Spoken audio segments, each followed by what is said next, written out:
औज़ुबिल्लाहि मिनश्शैतानिर्रजीम बिस्मिल्लाहिर्रहमानिर्रहीम। आज इस खूबसूरत मंच पर तशरीफ फरमा डॉक्टर राम भुयानी साहब, जो इस उम्र में भी हिंदुस्तान के हिंदू मुस्लिम को हकीकत बताते हैं और एकजुटता के लिए काम करते हैं, आपको हमारी तरफ से सलाम। और मौलाना नदवी साहब, जो रामपुर के एमपी है, आप जेपीसी के मेंबर भी रह चुके हैं, आज मदिरा में इस प्रोग्राम में आकर आपने चार चांद लगाया है। और यहाँ के लोगों को ये मालूम होना चाहिए कि वक्फ का इशू कितना इंपॉर्टेंट है।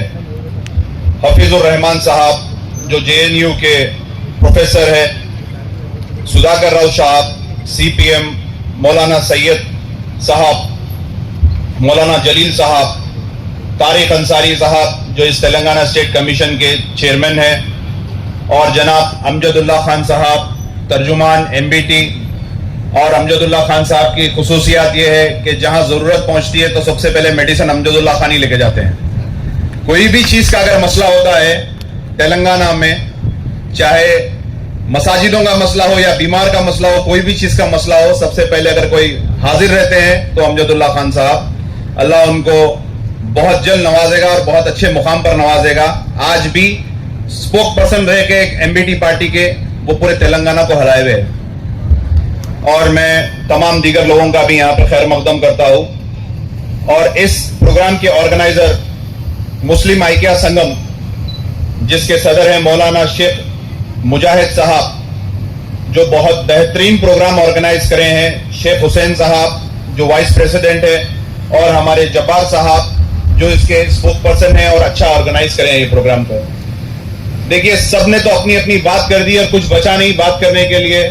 मैं सिर्फ आप तमाम मदिरा के लोगों से यही गुजारिश करूंगा कि वक्फ का सब्जेक्ट बहुत इंपॉर्टेंट सब्जेक्ट है और इसको बीजेपी ने गैर दस्तूरी तौर पर अपने इसको एक्ट बना दिया है।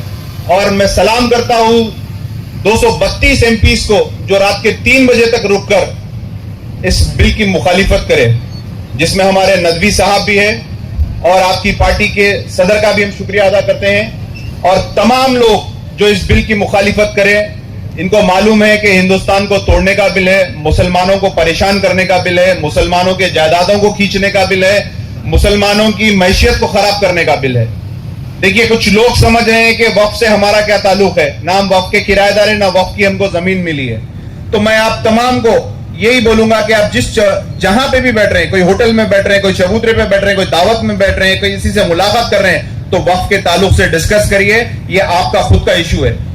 जिस मसाजिद में आप नमाज पढ़ते हैं वो इमाम मदरसे से आते हैं, वो वक्फ का, वो मसाजिद वक्फ की।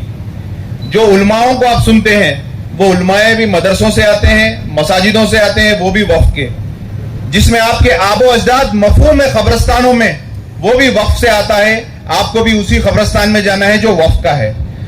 जिस इंस्टीट्यूट से आप फैज पा रहे हैं, कई इंस्टीट्यूट से, वो भी वक्फ के है।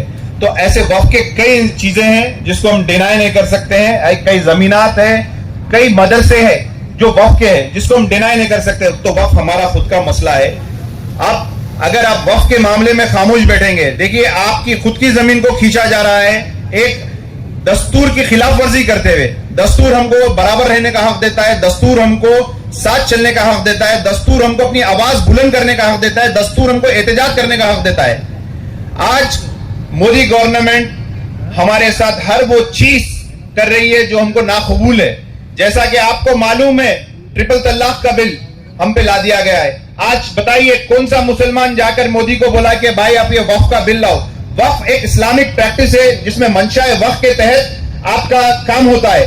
जैसा कि किसी ने अपनी एक प्रॉपर्टी दिया और बोला कि ये स्कूल में इसका सिर्फ कूलर लगना है तो कूलर लगना है, किताब देना है तो किताब देना है, चद्दर और गुल चढ़ना है तो चद्दर और गुल चढ़ना है।